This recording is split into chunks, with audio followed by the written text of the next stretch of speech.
Shah news में आपका इस्तकबाल है। ताज़ा तरीन खबरों के लिए देखते रहिए शाह न्यूज।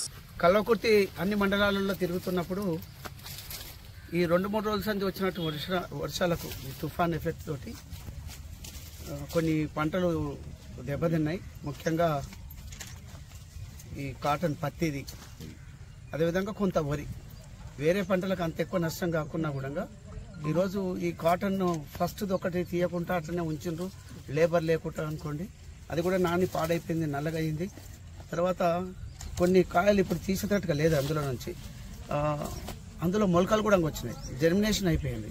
ఈ తడికి 3-4 రోజుల సంది వర్షాలు ముసురుతో వస్తున్నప్పుడు అదంతా కరెక్ట్గా ఇది తీసేటప్పటికి ఈ వర్షాలు రావడం, పెద్ద ఎత్తున రావడం బాగా ఎఫెక్ట్ అయింది. కొద్దిగా రైతులకు అన్ని మండలాల్లో తలకొండపల్లి నుంచి మొదలు పెట్టేసేస్తే మాడుగుల అన్ని అంగళ్ళు అన్ని వెల్దండ కల్వకుర్తి కూడా నేను అన్ని తిరిగి అన్ని మండలాల్లో అంతటా కూడా అట్లే ఉంది.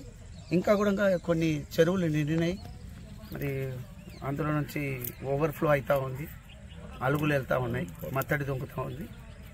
కాలువలు కేఎల్ఐ ద్వారా మరి అక్కడ వదిలిపెట్టకుండా ఆ కాలువ ద్వారా వచ్చేసి అక్కడ కూడా మరి న్యాచురల్గా వచ్చినటువంటి వాటర్ అది కూడా కొద్దిగా ఓవర్ఫ్లో అయ్యి అది కూడా తెగిపోయింది.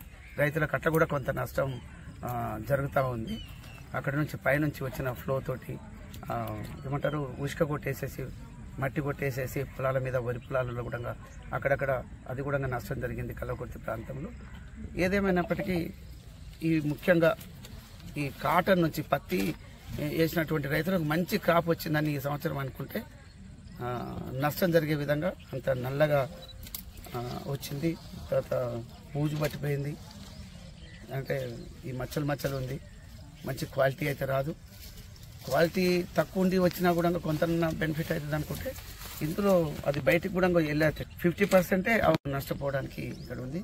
అందుకే గౌరవ మంత్రివర్యులు తుమ్మల నాగేశ్వరరావు గారికి, గౌరవ ముఖ్యమంత్రి రేవంత్ రెడ్డి గారికి వారి దృష్టికి తీసుకెళ్లేసి ఇక్కడ ఈ ప్రాంతంలో నష్టం జరిగినటువంటి రైతులకు, ముఖ్యంగా ఈ పత్తి ద్వారా జరిగిన రైతులకు మరి ఏ విధంగా సాయం చేస్తారేమో నేను దాన్ని కూడా వారి దృష్టికి తీసుకెళ్లేసి నా ప్రయత్నం పూర్తిగా చేస్తానని చెప్పేసి తెలియజేస్తా ఉన్నా.